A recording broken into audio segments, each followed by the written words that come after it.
Welcome to the College Football Prediction Roundtable, presented here live on the Bleacher Report app, where we're going to give you our takes on the games this weekend. And man, do we have some good ones to talk about. I am Jay from Unfair Sports. We have Steven from Fanatic Perspective and Ty from Around the Table Sports. Nino from Nino's Corner got once again fired on his day off, so he will not be joining us, but we will get to see his picks because we're nice that way. Last week was a little bit of a shocker. It appears that we have a new leader on the board, and I think they found a way of finagling the production team to help them out. But we're not going to complain here, right? We're going to go ahead and say that it's true and it's fair, and we're not going to stop the count. But we're going to have some fun today. There's some great games to talk through. A lot of ranked ones at that. I think that's the crazy part. So, gentlemen, how are y'all feeling today before we get started? Congrats to Ty, right? Because, he stuck with Old Faithful. He stuck with Old Reliable. And now he's at the top of the leaderboards. We were doing a little too much last week, Jay. And Ty stuck with Old Faithful, and now he's at the top. But you know what? We fall down, but we get back up. Let's go. Tell him. Ty, give your quick words before we jump into these games, and I can complain. Listen, everybody has that nice Chevy truck, and they see that it might be a few years older, right? It's not as shiny as everything else, and you hop to the new vehicle. Well, guess what? That Jeep you got's a walking clunker. That old Chevy, she ran just fine, and I've stuck with that old Chevy right to number one, baby. Okay, Ty, we'll give you that, and we won't complain. So we're going to jump into some games. We've got about 10 with some games, some spreads, and then we'll give you our mortal locks of the week. And man, mine's is going to be one that will surprise you. Then we'll look at our final picks as well as the standings. So let's jump right to it, right? First item up for bid, first game of the week. And I'm excited about this one because this is one that makes me feel like someone's possibly coaching for their job or for the next job they're probably going to go to. We have Ole Miss traveling to, Steven, what do you call it? Fayetteville? To play against the Arkansas Razorbacks. Those Hogs are walking into this game as 7.5-point dogs. So Ole Miss is a 7.5-point favorite. The total is sitting at 53.5. And I'm going to be honest, man, this one was a little tough for me. This was one of the three games that made me say, I got to think about it. Ole Miss has not been the offense that we've seen this season. And Arkansas at 5-3 is actually a lot bigger of a surprise than we expected. We didn't expect Arkansas to be this good. Now, Steven had talked about this on our show, the SEC Connect, that if Arkansas ends up being 4-2 or 5-3, this is how it's probably going to happen. And to be honest, just about spot on. Because of that, I think I'm going to go ahead and ride Arkansas in this game. I think Arkansas can pull the upset with Ole Miss coming to town. Ole Miss has struggled a little bit on the road and at home. I mean, they lost to Kentucky, who honestly cannot pass the ball, at least every week after they played Ole Miss. And Arkansas defensively has been a little bit of a shocker. I think Arkansas can pull the upset with Taylor Green out there running around and causing problems for Ole Miss. Steven, who you riding with? It's interesting, Jay. There's a lot of Ole Miss fans that are upset with one Jackson Dart because he was out at a Halloween party last night dressed up as the guys from Hangover, having a good time. And people were like, this is a big game coming up. You need to be in your playbook, son. So with that energy being said, I'm also going to go with Arkansas. But here's my football reasons. Let's be serious here for a second. For football reasons, Arkansas is now going to see the Varens shoot multiple times in a row. They just went up against Jeff Lebby last week with Michael Van Buren in that attack. Remember, also, they saw this offense. Tennessee came there to Vietnam and was not able to get off there either. They have now seen this offense multiple times in a row. Now, we know this is Lane Kiffin's version of the Varens shoot, but Ole Miss has been sputtering, right? I mean, they haven't been over 30 points in conference play yet, I don't believe. They have. This is a tough spot for them. I think it's going to be very similar to what we saw in the Tennessee game, and I think Arkansas is going to be able to generate enough points to pull out the win and pull out the upset. Give me Arkansas as well. Oh, I like that. Ty, who you riding with? This was the toughest game for me to pick. For every reason y'all just said, but I'm going to go with Ole Miss, and here's why. When I look at Arkansas's offense, it relies so heavily on the run. This Ole Miss defensive front, they're no joke, right? While I have questions about the Ole Miss secondary, I don't have questions about what they're bringing to the table from a defensive front standpoint. I think that that's the strength of this defense, and I think when you look at Arkansas, they need to be able to establish this run to get the offense going up to their full capabilities. So because of that, I think Ole Miss has a bounce back game. I think that we see Ole Miss, because even against Oklahoma, Jay, I didn't think Ole Miss capitalized on some things early until they finally started getting rolling. I think this is a week where they capitalize. They look to become the team that so many people thought they could be. Give me Ole Miss in this one. Very interesting. And that's a very fair point. That Oklahoma game, first half, they did not give us what we thought we were going to get. But then third quarter, they decided to show out. All right, next game that we have up, another big matchup. Oregon hits the road to travel to the Big House to play against 5-3 Michigan. Oregon walks in the door as a 15.5-point favorite with a total of only 44.5, which is a lot lower than I would have ever thought in this game. I think Oregon's going to continue to roll. They're playing probably the most consistent offense in the game right now. Just about every game, their offense has done about the same thing. It may put up some numbers. They may not score points, but they're putting up the yards. So they're pretty consistent. That's the thing that's crazy. Even in their low-scoring game, Dylan Gabriel's still throwing for like 300 yards. So it's the same thing over and over. The question has been, can they put points on the board? I think Oregon does in this game. I think they win this game. That spread, though, I would not take that 15.5. It does not feel good. Michigan still has a power run game, and we have to see if Oregon can stop them from eating constant clock. But that's all Michigan can do is run the ball. So Oregon should be able to win this game. I don't know if they cover that spread. Michigan, I think, does cover it. And I think it also goes under the 44.5. Steven, who you got? Yeah, I think it goes under the 44 as well. Jack Tuttle actually medically retired this week, Michigan QB, which, it's tough. These guys have had a tough career. And I think it's now one of those things where, Jay, you spelled it out. It's obvious. Power run, eat up clock. That's not enough to beat Oregon. And Oregon, one thing that they've improved throughout this season and one of the reasons why they're number one, they've improved their physicality at the line of scrimmage a whole lot. You saw it a lot in the Ohio State game, and you've seen it since. So give me Oregon here. I think they cover, but I think they stay under that 44 points. Ooh, okay. I like that.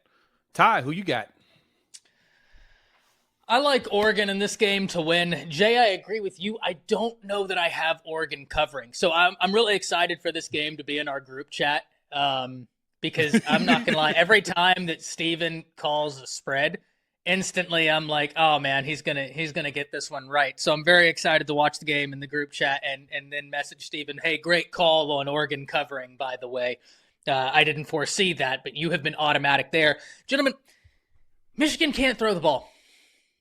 They can't. And Oregon played an Ohio State that can really run the football well, and they held them to under 150 yards on over 30 carries.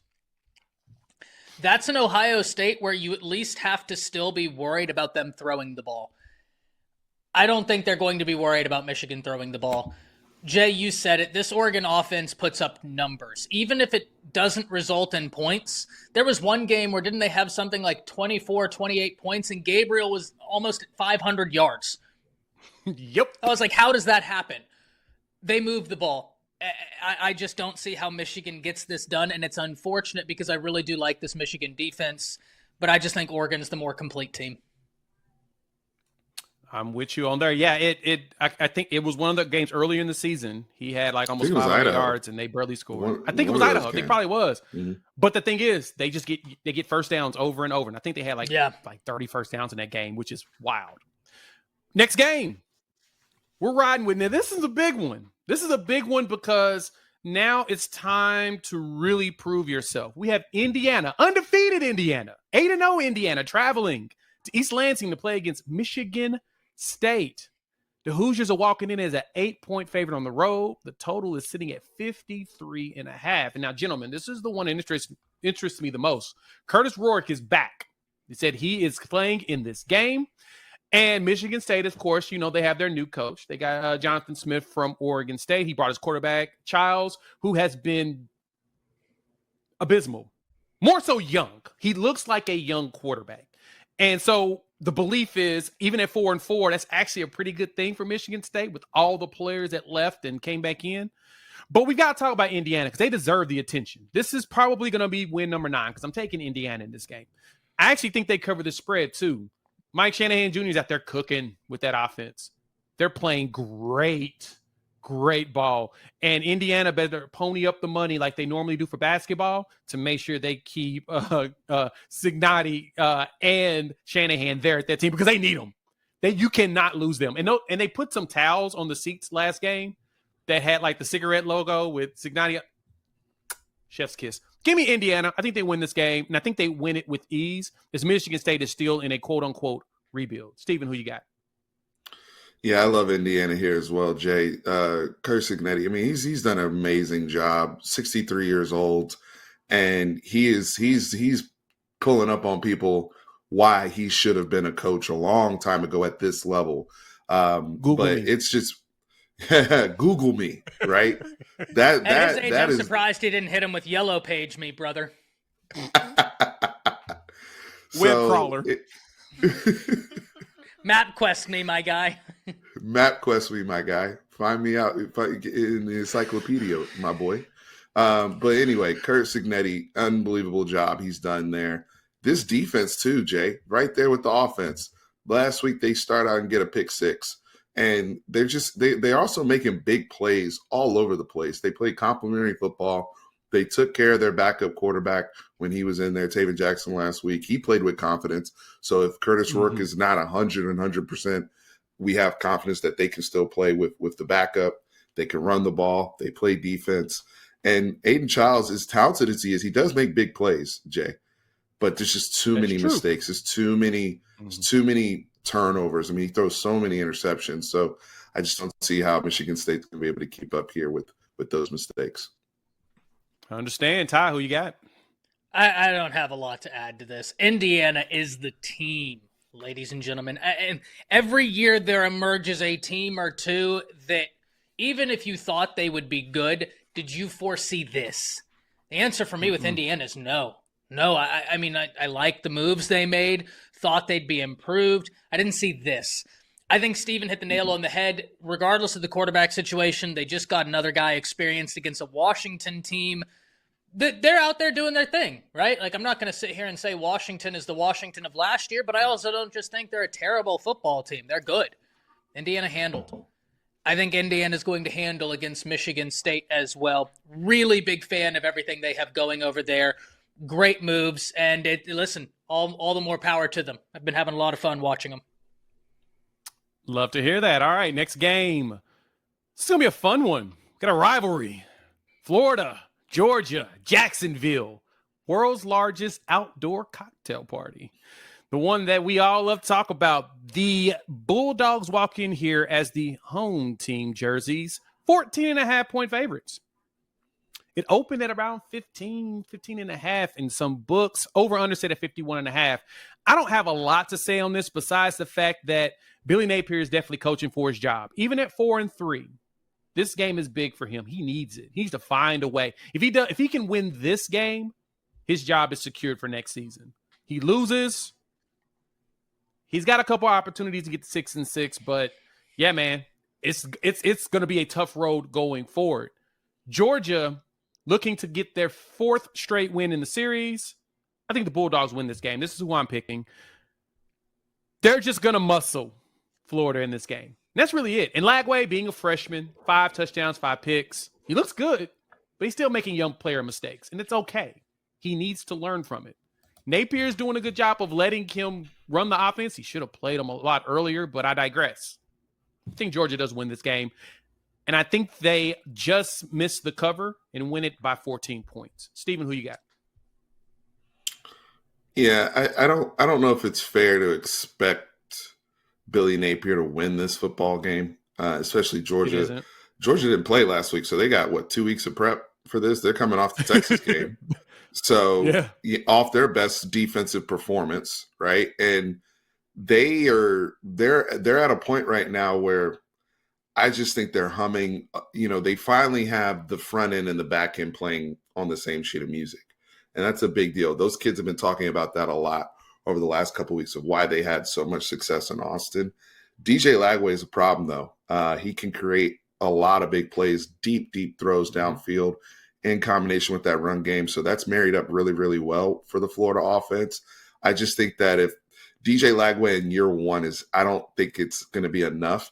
I do expect Florida to have a very competitive and very fun first half. I think this game is going to be fun. I think it's going to be closer than people think until Georgia pulls away, especially with their offense. Trevor Etienne going against his former team now.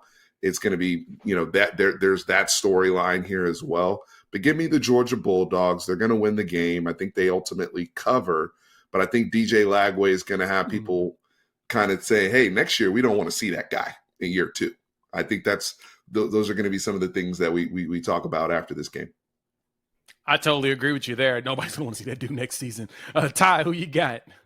Yeah, I'm not going to lie, gentlemen. I think that there's some teams that don't want to see him this season. Fair point. He's made some young mistakes. Name me a young quarterback that hasn't. If a quarterback is out there and they're a freshman making freshman mistakes, cool. I don't care. But he's incredibly talented. He's made some throws already where you're just sitting there in awe and you're just wondering, what does this look like in a few years?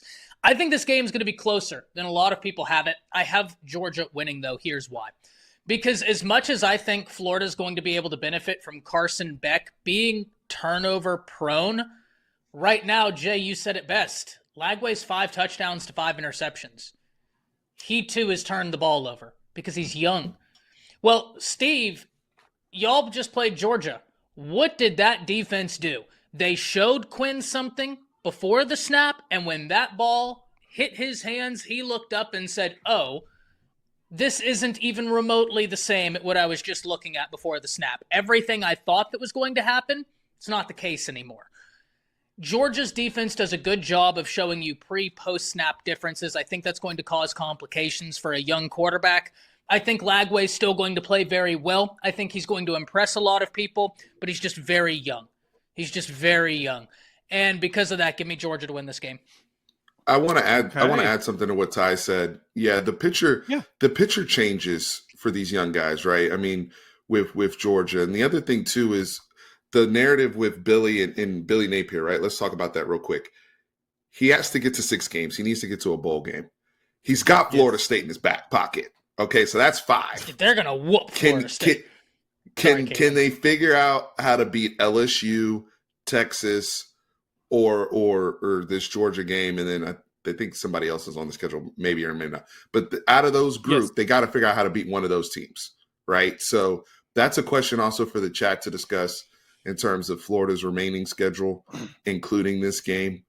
Can Billy Napier get to 6 wins?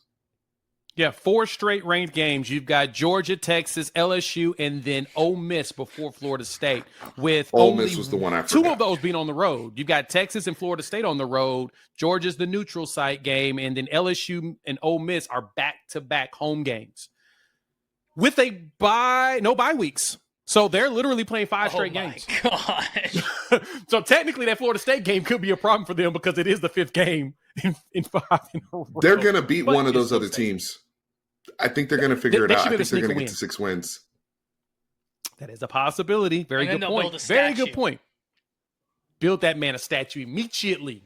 Give him 1 more year. Need I play all those teams once again next season to get fired. All right, next game up.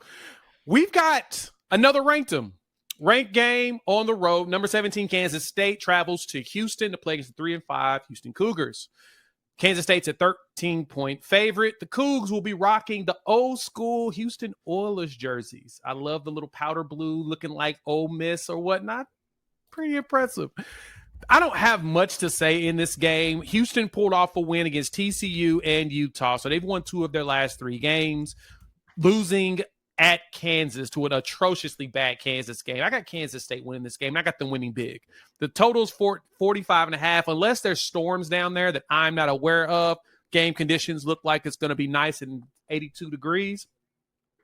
I'm thinking that Kansas State wins this game, and I think they win it with ease. It's not much really to say.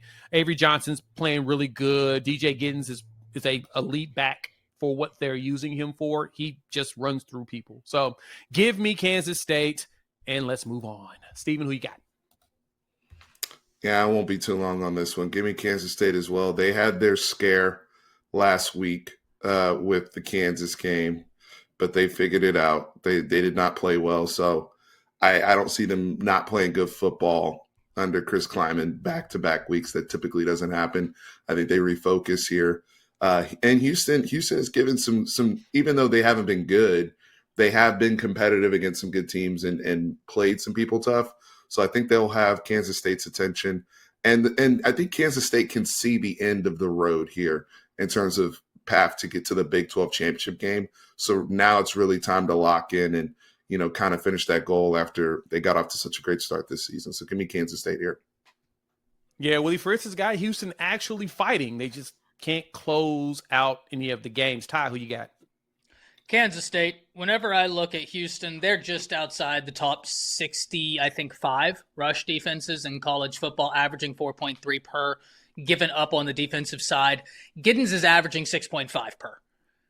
Something's got to give. I think that it's going to be Kansas State because it's not just Giddens. It's what Johnson can do.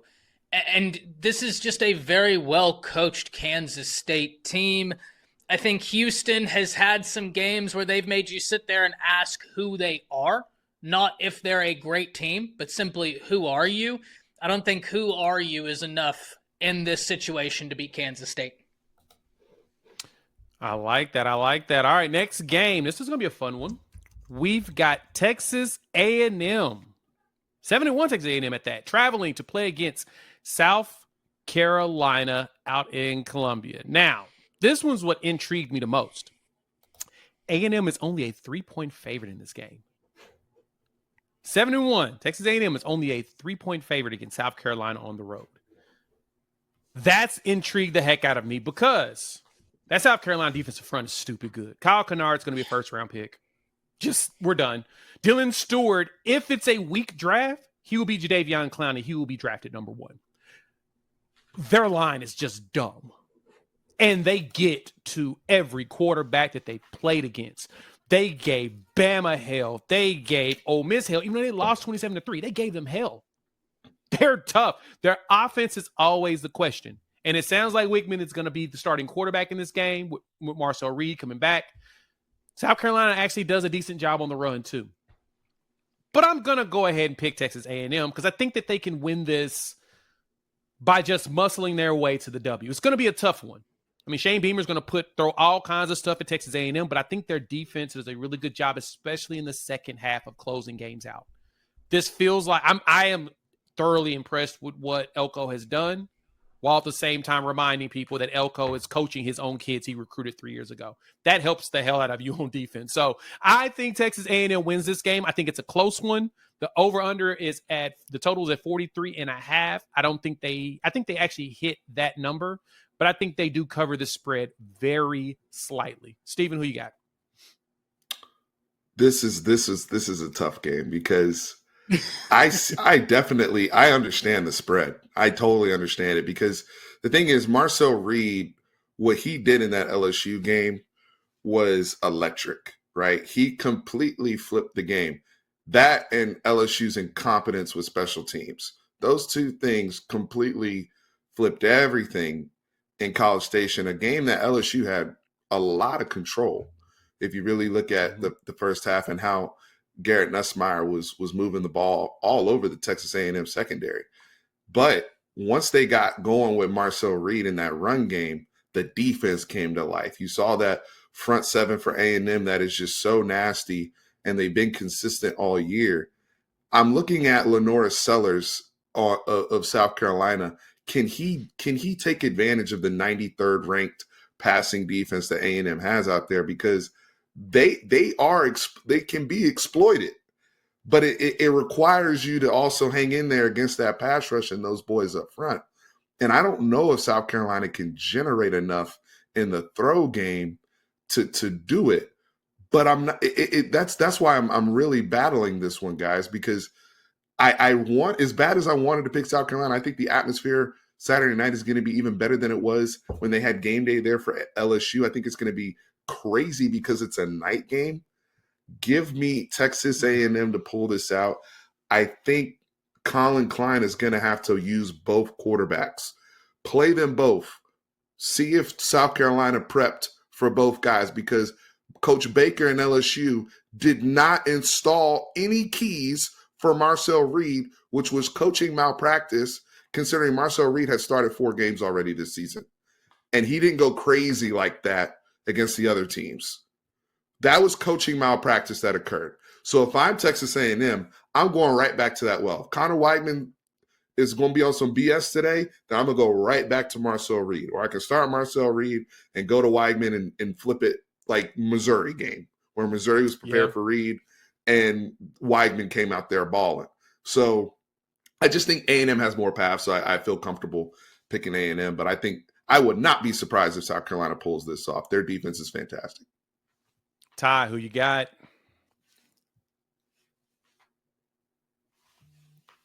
I don't feel good about this game, guys. I don't. No, he hit a long pause because he wasn't feeling good. Oh, he had a pause. No, My bad. I don't feel good about this. I took A&M, but man, this is a close game because in some ways these teams mirror each other. I think South Carolina has the best pass rush of the two. A&M has a better rushing attack. But when I look at this, it comes down to, Steven, you hit it. Can South Carolina test them vertically? I don't know that they can. Like, outside of the Bama game, South Carolina hasn't been great at testing teams vertically. And even in the Bama game, if you really go back and watch that game came down to 6 disastrous plays. Not bad plays, disastrous plays that swung things in South Carolina's favor. Are you going to rely on A&M having 6 disastrous plays? Possibly. I concede it happens. But I think A&M has more options. And Stephen, like you said, if Weigman's not getting it done, you just go to Reed. And before we get off of this, I owe the good people of Bleacher Report an apology. Okay? I picked LSU last week. I was stupid. Okay? That was real stupid. Because this summer, the good people at Bleacher Report had me come in and we did an SEC preview show. And my dark horse for the SEC was Texas A&M for something Jay said. Elko is a great coach. He knows these kids. He was a part of that Texas A&M defense that was really good while the offense under Jimbo was inept. How does that happen? Nobody knows. I still picked LSU. And, Stephen, you're right. That was malpractice. This wasn't a guy that had been on the bench and had played mop-up duty. If that was the case, I could at least give you the benefit of the doubt of, that's just a gutsy call by the other team. Fair play. And it was gutsy. But how do you not know? The majority of your film on this team is of this kid. How? I have no idea. That's my fault. I just wanted to come out with that apology. This is a my bad. I'm not even mad at Brian Kelly. I'm mad at me. I love that you hit him with the my bad. That's beautiful. That's just beautiful. All right, let's move on to the next game, which this is the game of the week. I don't care what nobody says. This is the game of the week. You've got Penn, you have to say Ohio State traveling to Happy Valley to play against Penn State. Now, this is television malpractice that this is not a night game. This is an 11 a.m. kickoff. Absurd. Give me the all-white at night, Happy Valley, Ohio State, Penn State. Give me the night game, guys. Come on now. Flex it. Do something smart. I digress. Ohio State walks in as a 3-point favorite with the total at 46.5. This is the game I struggle with the most. Ryan Day has done a very good job of besting James Franklin in the majority of their games. James Franklin typically struggles against ranked teams, especially the Big three, we'd say, in the Big Ten: Michigan, Ohio State, and Michigan State. Penn State looks really, really, really solid as a team at all levels right now. In every single part, they have consistency from the line play to the linebacker to run play to pass, catch, and defending the pass. They've got all three. They're consistent. Ohio State has been okay to me in pass. Will Howard's been all right. I guess, can you really trust him? Can you trust him to go out there and win the game? I don't know. The run game has kind of been disappointing in my opinion. I thought they'd be a lot more explosive in that, and Oregon kind of, pushed that around. I think Ohio State wins this game, though. I think they go on the road. I think they redeem themselves and keep themselves in that conversation for the Big Ten Championship. They need it. They need this win bad. But I'm going to be honest. I asked y'all this, too. After you give your analysis, who needs his win more, Ryan Day or James Franklin? Steven, who you got? James Franklin needs this game more. I'm going to come out and say it. He needs this game more because, to me, this is the perfect situation for him. There's no Michigan after this game. This is your game. There's no the schedule. I'm not going to say the schedule after this is a cakewalk per se, but you're the higher ranked team in this matchup. You're playing at home. We just talked about Texas A&M having two quarterbacks. What Penn State did last week at Wisconsin, going to Bo Pribula, and the way that young man played when he got in the game for a banged-up Drew Aller, they're going to have to Ohio State's going to have to prepare for two quarterbacks now with the way he played last week. You're also having the situation where Ohio State's offensive line is very banged up. They have a situation. I'm watching Urban Meyer on his Triple Option podcast talk about sprint option moving pockets because he said Urban Meyer is saying this. They can't throw from the pocket or else these guys are going to walk right into Howard's lap like that. These are concerns. Now, Ohio State's defense is elite. Okay. They don't give up anything to anybody unless it was Oregon, unless it was Michigan last year. And one of the things I'm looking at is who offensively has Ohio State played that's a threat outside of Oregon, who they lost to. James Franklin, it's now or never. Give me Penn State. I think they get it done Saturday morning. I'm with you, Jay, but you know how the big noon these Fox executives are. The money is on the big noon kickoff, so that's what the game they're going to want in that time slot.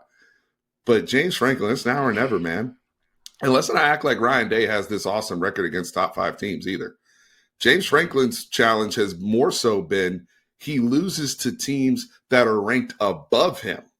He doesn't typically lose to teams that are ranked below him. And I think this Ohio State team, as great as their defense is, I think Penn State's going to be able to score enough points. I think they're also going to have to probably play both quarterbacks, but they got the weapons and things to do it. If not now, then when? If not now, then when? Ty, who you got? If not now, then never. That's when. Listen, I'm going to take Ohio State, but this was very difficult for me. Because, Stephen, I agree with a lot of what you're saying. I haven't been overly impressed with Ohio State. I thought that one of the funniest things I've seen this season was during Ohio State game, where Joel Klatt was ranting, saying that it's message board conjecture that they've spent $22 million on this roster. That never happened. That's all false. Only for Gus Johnson to interrupt him and said, well, their own AD said that they'd spent $20 million and he would know. For Klatt to say nothing else for about the next 3 minutes, just went radio silent. I would have loved to have been a fly in the wall in commercial break as Klatt looked at him and said, why'd you checkmate me like that on live TV? Why'd you make me look like a fool? But I think whenever you look at this, guys, my big thing with Penn State is Penn State and ranked games. Now, you're right, Steve, whenever you're like, it's teams ranked above him, but he's 3-17 is James Franklin against top 10 teams. 3-17. He's 12-26 against ranked teams. I just don't, there is a line where Penn State has been great, and then there's that line. And I don't necessarily even fault him for it because the line is really good teams. But do I think this is the year you get it done? Honestly, I don't. I'd love to be wrong. I think it would be better for college football, but I think Ohio State gets this one done because if they don't, guys, we talk about who needs this game more. It's Ryan Day. He already has a loss. He lost to Michigan last year whenever Harbaugh wasn't on the sidelines. If he doesn't win the Big Ten and make it to the playoffs with this roster, which top to bottom is probably the most talented in college football, that's not good. If he loses this game, he has 2 losses. Is that schedule good enough to grant him any breathing room with 2 losses? I don't think so. That's true. Jay, Big Ten too. Wait, Jay, yeah. I want to add one other X factor for this game. Give it to us. Mike Yurcich was let go after the 2023 season. Okay. So one of the things, because James Franklin has had these problems to Ty's point, but one of the things he decided to do is go out and get a wild card. And he's got a madman on the sideline now, and Andy Kotelnicki, who is the former Kansas offensive coordinator. Now, what he has done is, like I was talking about the 2 quarterbacks, he was famous for what he did with Jalen Daniels and Jason Bean last year, of having both guys ready to play and having very different looks with those quarterbacks. I'm starting to see the same thing he's doing at Penn State. And if you want to know how good Andy Kotelnicki is, go look at Kansas right now without him. Yeah, great point. They got those kids there. Go look at Kansas can't move without him. Nope. So I think that was a big time upgrade by James Franklin. He got Andy Kotelnicki for these type of moments, for these type of games. Now that's why I said, if not now, then when. That's a very fair point. I've got no argument for that one. That's a great point. Nope, not at all, because you're right. Kansas is struggling ever since they lost him. All right, next game. Louisville travels out there to Clemson, South Carolina to play the Clemson Tigers. Now, Clemson walks in this game as a 10-point favorite at the crib. Open at about 11, dropped a little bit. And, guys, is this the biggest turnaround in college football after a week 1 embarrassment besides Texas A&M? Like, they've literally, every team, they've throttled every team going forward, right? Clemson and Texas A&M. After that for week 1 loss, they have throttled everyone. And that's the most impressive thing about what Clemson's done. They've throttled everyone, and they will be at least a 10-point favorite in every game going forward. That is bananas to me. That's how they've turned it around. It looks like Garrett Riley is actually calling the offense now the way he wants to in comparison to what Dabo wants. Clemson's balling. I'm taking Clemson in this one. I think Clemson runs the table in the ACC, and they finish this season out as the top dog. Right there, ready to play Miami in the ACC championship game if Cam Ward does what I need him to do. But I am all in on Clemson winning this one. They're playing great complementary ball, both sides of the ball. They are causing problems to every team that they've played, and they're just putting up the numbers they need to. So Clemson for me. Steven, who you got? Yeah, give me Clemson as well. Is Cade Klubnik a Heisman candidate? Is he on that conversation, or he is not? Is he flirting? The numbers don't. He's probably flirting with all numbers aren't even there. conference with Cam Ward. Yes. But he's been terrific after that Georgia game, and I think you're right, Jay. I think since week 2, they've been consistent right there in terms of teams getting better. Them, Oregon, they're in that conversation. Louisville's good, and they've played tough. I picked them to beat Miami, but they keep coming up short in these games. And that defense, I'm not getting enough out of the Louisville defense, and I don't think that they'll have enough for Clemson. Clemson rolls in this one. Ty, who you got? Clean sweep. Give me Clemson. I love what Louisville's doing. Corey Brooks genuinely makes it to where I don't miss a game from there. He transferred from Alabama, and I have rooted for him so much, and I have been so happy to see him go out there and really become a household name in college football right now, making big play after big play. I'm going to even tell you all this right now.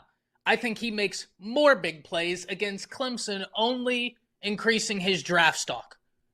But do I think it's enough? No, I don't. I think Clemson's really complete. Whenever we look at what this offense has done ever since that Georgia game, if I was to remove the color from the jerseys, the logos from the helmets, be able to broadcast this in pure black and white and have 100 people, I don't think any 100 people would say that's the same offense we saw in week 1 or all of last year. They're totally different. And they're playing the best football on offense they've played in quite some time. Because of that, I just think it's too much for Louisville to overcome. As much as I love what the Cardinals have been doing, give me the Tigers. Yeah, it's amazing when you get some years of experience on both sides of the ball and they all play complementary. You start to see stuff like that. So next game, item up for bid, we've got Kentucky traveling to Knox Vegas to take on the Tennessee Volunteers. Tennessee is a 17.5-point favorite against their quote-unquote rival. Yeah, I'm going to just simplify it. Tennessee wins this game. I don't even think there's a reason to go through it. Kentucky's on a 3-game losing streak. Their offense has fallen off a cliff. Brock Vandegrift, who former 5-star, 6 touchdowns, 5 picks. He has looked bad. I don't know if it's the offensive line only. If it's the way he's throwing the ball, the way he's being coached to throw the ball. I don't know. But they look bad. Tennessee offensively has not looked like Tennessee of old. They have yet to score more than 25 points in SEC play so far. The SEC defenses have turned up the heat. I have to say, I've been impressed. It actually just made me have to make a video on it not too long ago. They are doing it. I think Tennessee wins this game. I think they cover the spread because I don't even think Kentucky even scores. Is that Tennessee defense? It's a monster as well. Steven, who you got? Yeah, Tennessee, just the defense alone gets this done. And Dylan Sampson, shout out to him. I mean, he's got a crazy amount of rushing touchdowns on the ground. So he's figuring 17. out how to get in the end zone and move the ball. Look, these Bear and shoot offenses, I think we need to have an off-season look at it because so many of them are stalling. The only one that's really popping right now is Mississippi State and Van Buren, and a lot of it is his legs and nuance that Levy has added to that. So I think some of these coaches, I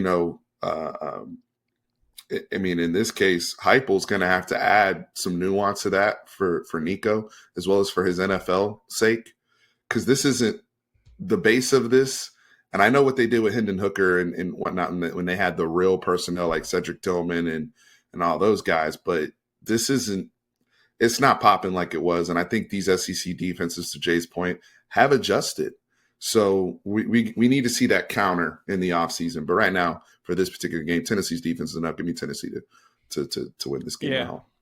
Yeah, we're going to have a conversation about this one in the offseason because even with the veteran quarterback, Ole Miss's shoot's not doing very well either in play. So either the defenses in the SEC's figured it out, or actually I think the defensive coordinators have figured it out. Ty, who you got?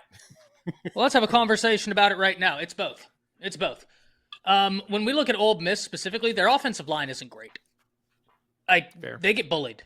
And whenever you look at the veer and shoot, teams have figured it out. These quarterbacks aren't getting the ball out as quick as they once did when Hendon Hooker and them were just doing dastardly things. But this is where, when I look at this Tennessee-Kentucky game, I'm ultimately taking Tennessee. It's because at the end of that Alabama-Tennessee game, everybody kept saying, oh, well, Tennessee would have won by this much if only Nico would have hit those passes. He didn't hit those passes because he had pressure right in his face. There's a reason he didn't hit them.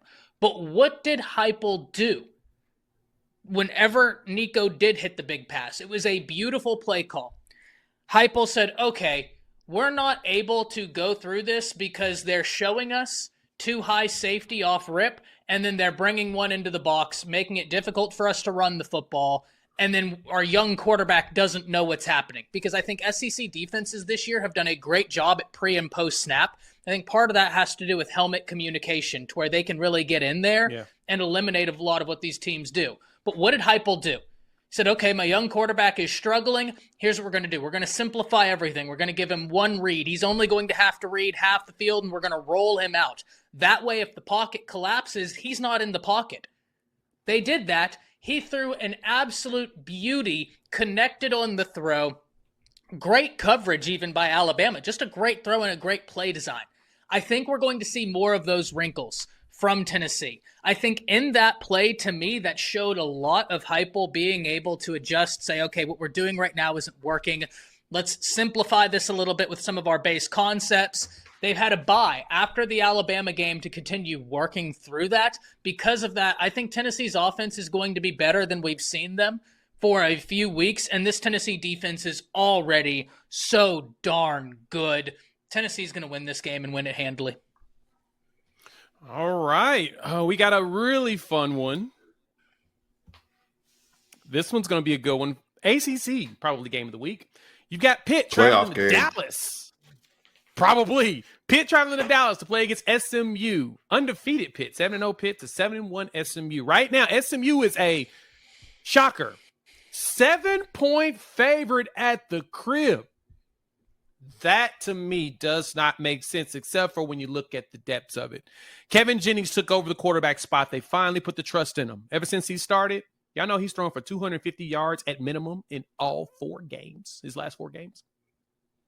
Lashley has figured something out with him at quarterback. They're balling. On the flip, Eli Holstein is out there cooking for Pitt. And Pitt looks like a viable contender in the ACC. I didn't mention them going up against Clemson or Miami for the conference championship because as much as I like what Pitt is doing, I don't know if they're ready for those big dogs. But we'll find out because even though Clemson will be a 10-point favorite on the road against Pitt, Pitt's going to have to prove themselves. And in this game, I think this is the first one of many where Pitt proves themselves. I get Pitt winning this game on the road. I love what Kevin Jennings is doing at quarterback. I think Pitt's defense is swarming enough. They're going to give him problems. They're not giving up very many points in their games. Syracuse, 13. Cal, 15. UNC, 24 on the road. Kind of gross. But the last 4 games, they play really good ball. So I think Pitt finds a way to cause problems against SMU. Give me Pitt. Steven, who you got? I wanted to pick Pitt so bad. I really did. By the way, Eli Holstein, underrated. I mean, he was in Ty's quarterback room out of that 2023 class, right? Mm-hmm. So 4-star. another guy, Arch Manning, Nico, Avery Johnson, Dante Moore, all those names, that big class. Eli Holstein's been holding it down all year for an undefeated Pitt team. That win against Syracuse was loud, right? They go in the Carrier Dome, 41-13. But I haven't seen enough. I think SMU is a little bit more battle tested. Jennings is questionable. At Holstein's questionable. I'm hearing they're both going to play. They're both banged up. Mm-hmm. My thing is Pitt hasn't seen a quarterback like Jennings at all. I think outside of the closest thing they've seen is maybe the West Virginia quarterback. But they have not seen anything remotely close to Jennings. I think that's going to be a factor in this game for them defensively. But I also want to give credit to Pat Narduzzi and what he's done after he got really upset about the Jordan Addison situation of saying, you know what, screw this NIL stuff. I'm about development. If you want to come and get developed for the NFL, if you want to do things the right way, come to Pitt. And he's built a culture off of that. I think he comes up short in Dallas, but I do want to give him his flowers. Give me SMU here. I think Jennings' legs, if healthy, will be the difference. That's always the question, is health. And that's kind of the thing that threw me off too with them. Ty, who you got? Yeah, this was a tough one. This was a really tough one for me. I'm taking SMU. For a lot of the reasons of what Steven said, I just think that what Jennings is able to do, it really hasn't seen that. But I also think accompanied with what Jennings does is an SMU rushing attack that's been very, very successful. I mean, Smith, 745 yards, averaging 6.4 per 9 touchdowns on only 117 carries. This SMU offense has been really solid, but let's not disrespect Pitt here. Pitt has been beyond impressive. Eli Holstein, another guy like Ja'Cory Brooks that transferred away from Alabama because, I mean, the quarterback room that he was in was kind of insane. And he's balling. And I'm really happy for him. Love watching him play. Love seeing him succeed. Shout out Pat Narduzzi for putting together, like Steven said, a culture that allows this to happen and allows a buy-in that, dare I say, you don't see across college football as much anymore. And I think that's why they succeed. But I do think SMU is just a little bit more battle-tested, especially coming off of that Duke game where they had to pull it out. They had to go deep in their bag of tricks. They had to dig deep in that Duke game. Deep. Yep. And I like that. I like teams that are battle-tested. Give me SMU. All right. We got 2 quick spreads we're going to fly through. Then we're going to give you our mortal locks. Spread-wise, we've got Miami at the crib hosting Duke. 6-2 Duke, by the way. 6-2. Bowl-eligible Duke. Even more fascinating story nobody's really talking about. Miami is a 21-point favorite in this game. And I'm going to be honest. I'm going ahead and I'm riding with Duke on this one. Miami has kept just about every game they play kind of closer than they should be, especially when they play a team with a pulse. Florida State don't have a pulse, so let's be realistic here. But just about all the spreads, they're not covering very many spreads like we think they should. So I think that Duke can keep this game close enough. Malik Murphy can do enough. 17 touchdowns, 5 picks. He's having a really good season, quietly. His first time starting as a full-time starter. He played really good ball. And he went to overtime against SMU. Almost pulled out that dub. They could be 7-1. Even more bananas to say. Duke. Man, it is. Look what you're doing over there. So give me Duke to cover that spread. Steven, who you got? I'm right there with you, Jay. Give me Duke to cover this as well. Look, this is a game we could have picked, by the way. Miami plays with their food. Let's just be honest. They do. They're super talented. Lord, these boys are gifted. And if they get in a big game, they might cause some problems. But they get, I don't know what it is. I think it's Mario, whatever. Speaking of Mario, Manny Diaz going against his former team. Let's not forget that as well here. So there's some revenge factor here. But like you said, Jay, they not only in overtime, they went for 2 to win the game against SMU. Okay, they came up short, but they had an opportunity to win. I like Duke. Hey, don't be surprised if Duke pulls this thing all the way off, but I like him to cover. Yeah, that's true. That's very true. Ty, who you got? Duke covers. I cannot believe that this is a 20-plus point spread. I have nothing to add. I think these two guys have said it very well. Miami's very talented, but you play with your Steven, you said it best. You play with your food. This is not food you want to play with. Play with this food, and it might not end up well. But I have Miami winning, Duke covering. You might find out that it's actually still alive. Next game. Yep. Immortal Locks. We've got San Diego State traveling to Boise, Idaho to play against the Boise State Broncos. That's tonight's game, 7 p.m. Heisman hopeful Ashton Genty is going to be out there, hopefully putting up the numbers we need because they're a 23.5-point favorite against Sean Lewis's San Diego State Aztecs. I made it simple. I think Boise State wins this game. San Diego State doesn't have no defense. And I think that Genty just runs down their throat over and over and over and over and over again like Marshawn Lynch. Go ahead and give me Boise State. Steven, who you got? I actually got San Diego State covering this as well. Shout out to Sean Lewis. Boise State's going to win the football game. They'll win by 3 scores, but they haven't been obliterating people. A lot of their wins I've noticed are 17 to 20 points. They're comfortable. I think they dominate the game, but the score may not always reflect. I think that's one of the cases here. Also, San Diego State has been very competitive the last few weeks, win or lose. They've been in field goal type games. So I think they actually cover against Boise State. I like. Who you got, Ty? Boise State's going to cover this. I think Genty's going to make a case for Heisman. He's going to go out and do his thing. I think that Boise State jumps out early, never looks back, and I like Boise State to finish it up with the cover.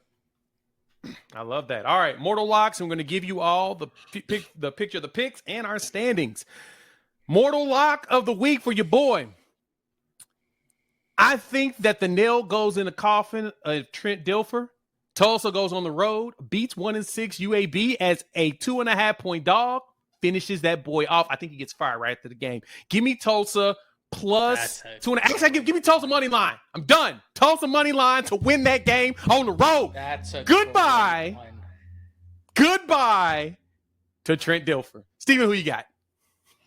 This might be the first week where I don't think you have the best mortal lock pick, but I'm excited for you. No, I'm not even going to fight that. I'm not going to fight that at all. As a matter of fact, brother, you should get additional. If Dilfer gets fired, you should get some extra points. I'm here for it. I'm here for it. To give him an extra point if Dilfer gets fired.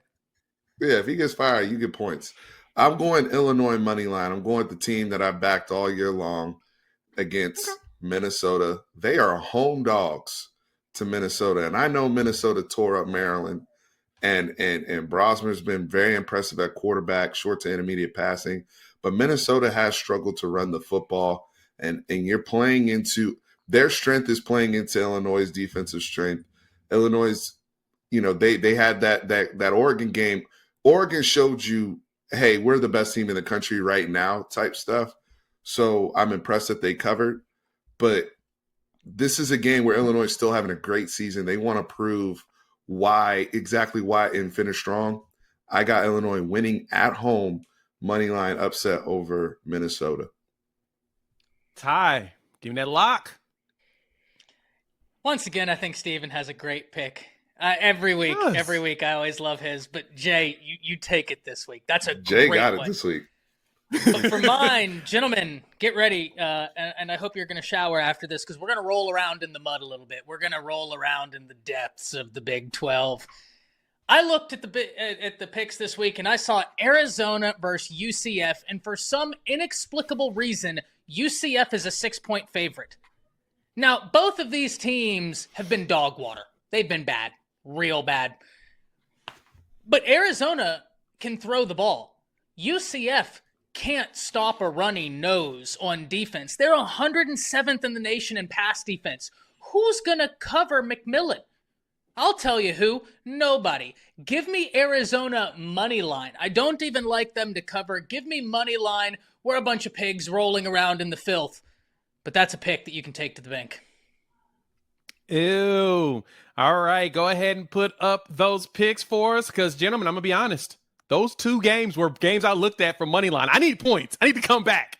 So I looked at Illinois. I looked at you at Arizona and was like, oh, those would be great. But Nino hit you that same mortal lock. Oh, look at that. A back-to-back tie on the mortal lock. We love to see it. So check that out. That's all the picks for the week. Man, see, I knew that Steven and Nino were talking about this in the background. Kidding. That's how we know that's a coincidence because we don't see each other's picks. What those numbers look like for the season. We also have what A&M fans are so terrified of is a sweep. They hate it when everybody picks them. They hate that. That's true. That is true. That's like bad luck in their capacity. Yep. Hey, fade us. Clean sweep. Final point tally. Let's show that for this past week so that I can complain. Somehow me and Steven are tied. Steven bullied them into taking points away from me. Bullied? It's tied. It's okay. We'll take it. Well, thank y'all for pulling up to the College Football Prediction Roundtable presented here live on the Bleacher Report app for Steven and Ty and Nino, who is still looking for a job. I'm Jay. We will see all of you next week. Good luck. Happy picking.